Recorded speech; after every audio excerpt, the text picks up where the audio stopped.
Et salut à tous, ici Nivek Geek, on se retrouve pour une nouvelle vidéo analyse. Donc le match de ce soir, de ce dimanche soir était donc Belgique-République tchèque. Donc la composition des Belges, Courtois, comme jeudi. Vertonghen qui était de retour et qui a remis Boyata sur le banc. Denayer, Alderweireld en défense. Castagne à la place de Fouquet sur le côté droit. Tillmans, Witsel au milieu de terrain. Carrasco sur le côté gauche comme il y a 3 jours. Eden Hazard, Lukaku, donc ça change pas. Et Van Aken qui était donc devant au lieu de trop milieu.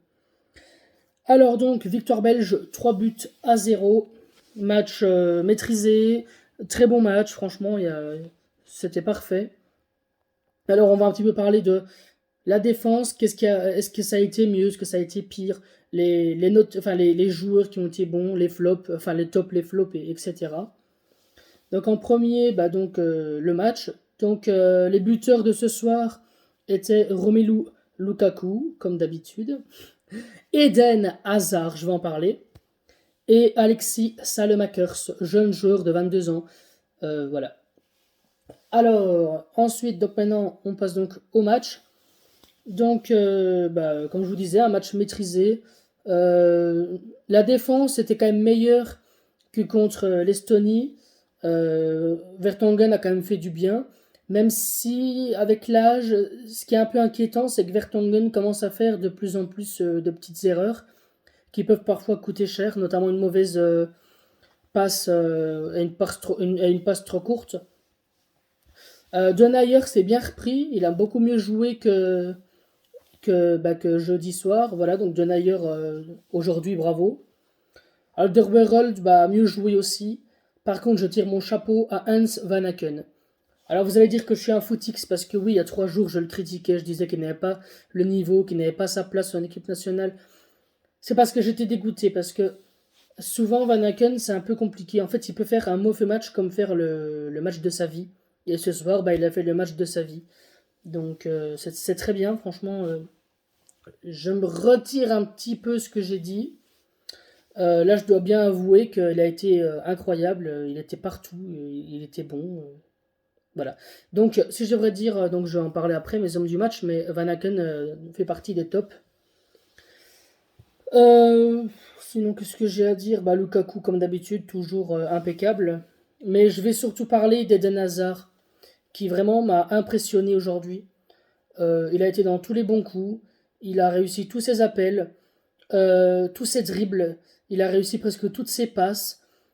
Il avait le sourire en jouant, et ça, franchement, ça fait plaisir de voir Hazard heureux. C'est ça qu'on voulait, c'est le voir sourire, le voir heureux, le voir jouer son football, parce qu'il a vraiment joué son football aujourd'hui. Et ça fait vraiment du bien.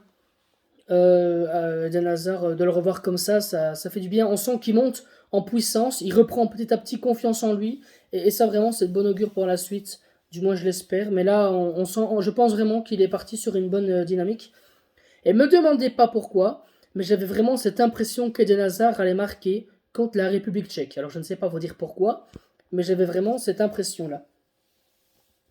Euh, voilà. Donc avec Denayer, je ne sais pas si je vous ai dit, mais donc je voulais dire que aussi Denayer avait gagné tous ses duels. Et il a été bon, il a été. On recommence. Donc je voulais dire que Denayer a été euh, très bien placé à chaque intervention. Je vais y arriver, c'est quand même pas dur. euh, Concernant les autres, il n'y a pas grand chose à dire. Tillmans a fait un bon match. Ils ont tous bien joué. Carrasco, bon match aussi. Ils ont tous bien joué. Franchement, il n'y a pas un joueur à retirer. Aucun, non. À part, comme je vous dis, Vertonghen, qui avec l'âge commence vraiment à faire quelques erreurs. Ça peut paraître un petit peu inquiétant quand même, parce que c'est des erreurs qui ne doivent pas forcément arriver.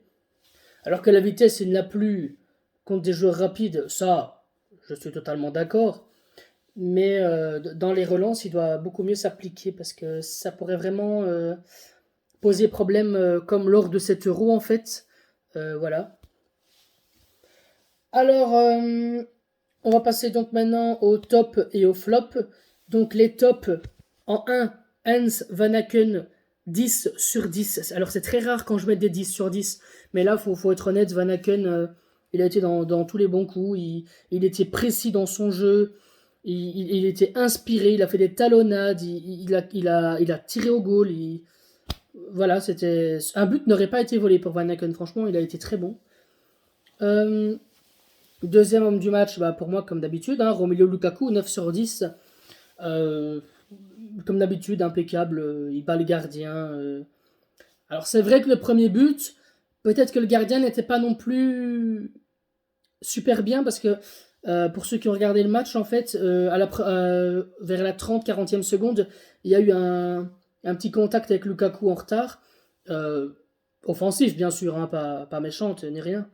Et donc, ce qui s'est passé, c'est que bah, le gardien s'est pris, enfin, a eu mal aux orteils. Donc, il a essayé de jouer, mais après 13-14 minutes, il n'a pas pu continuer. Et donc, il a été remplacé. Donc, but de Lukaku, mais le gardien n'était peut-être pas non plus à 100%. Voilà. Euh, Sinon, malchance pour Lukaku aussi, parce qu'à la deuxième mi-temps, il a eu une grosse occasion qui malheureusement finit sur le poteau. Donc, ça, c'est un petit peu dommage. 100e sélection pour Romelu Lukaku en équipe nationale. 67 buts. C'est juste énorme. C'est incroyable. C'est hallucinant. En 4-5 ans, mais il a progressé, mais une puissance. C'est juste phénoménal, quoi. C'est waouh. Euh, donc pour continuer, troisième homme du match pour moi, je mettrais Eden Hazard. Parce que Eden Hazard, ça fait du bien de le revoir comme ça. Il a tenté, il a dribblé, il retrouve son football, il joue son football, il n'a plus peur, il va au contact. Ça fait du bien de le voir comme ça. Franchement, j'espère ne pas, je vais pas trop non plus m'enthousiasmer, mais ça fait du bien de revoir Eden Hazard comme ça. On espère qu'au Real Madrid, il saura faire exactement la même chose. Ça serait vraiment bien. Et je vais lui mettre un 8,5 sur 10 aussi parce que non, même un 9 sur 10 parce que ça fait très longtemps qu'on n'a pas vu jouer comme ça. Donc 9 sur 10, c'est pas volé. Et enfin, d'habitude, il y a 3 hommes du match, mais là, il y en aura un quatrième. C'est Thibaut Courtois. Parce que Courtois, il a fait 2-3 gros arrêts, mais incroyables, notamment un en deuxième mi-temps. Il a fait un arrêt fabuleux. Moi, je le voyais dans le but et il l'a sorti avec une claquette à la dernière seconde. Ce gardien est incroyable. Et aussi, un autre truc à dire aussi, c'est que Courtois était en 1 contre 1 en 5 minutes avant la mi-temps, je crois, sur une mauvaise passe justement de Vertonghen. Et qu'est-ce qui s'est passé? Il a dribblé le joueur pour ne pas que le joueur lui pique la balle et aille marquer. C'est juste incroyable. Franchement, Courtois, des fois, balle au pied, Courtois, il est très bon, franchement. Donc, exceptionnellement, 4 hommes du match au lieu de 3. Les flops, bah, j'en ai pas vraiment. J'en ai que un. Mais, et encore, mais bon, faut le mettre dedans. C'est Vertonghen. Ça m'embête de dire ça, mais Vertonghen, erreur qui aurait pu coûter cher. Donc, un peu mon seul flop. Je lui donnais la note de 6 sur 10. Voilà, donc je ne sais pas si vous êtes d'accord avec moi, mais Vertonghen a fait quelques erreurs qui auraient pu coûter cher. Donc, 6 sur 10. Pourtant, je l'aime bien, hein, mais là, c'est. Alors les montées, Salemakers qui a fait une très bonne montée. Salemakers, j'ai bien aimé. Il a même marqué un but. Et je l'ai pas mis dans les tops parce qu'il n'a pas joué suffisamment. Mais il a fait une très bonne montée, Salemakers. Trossard, invisible. Un peu comme contre l'Estonie. Mais en moins bien. Parce que contre l'Estonie, il a quand même tenté beaucoup. Là, ce soir, on l'a pas trop vu tenter. Donc un petit peu déçu. Luke Bacchio n'a pas vraiment eu le temps de s'illustrer. Pareil pour Michi Batshuayi. Donc voilà, on va pas leur donner de note. Prochain match, donc mercredi 8 septembre à 20h45, dernier match de ce mois de septembre pour qualification Coupe du Monde. La Belgique a donc 16 points, non 13 points, pardon, dans son classement. 20 buts marqués pour 4 encaissés. Sur ce, je vous laisse ici, c'est la fin de la vidéo. J'espère que mon analyse vous aura plu. N'hésitez pas à me dire vos tops et vos flops, à liker, à partager, à vous abonner. Et moi, je vous dis à bientôt les potes et bye bye.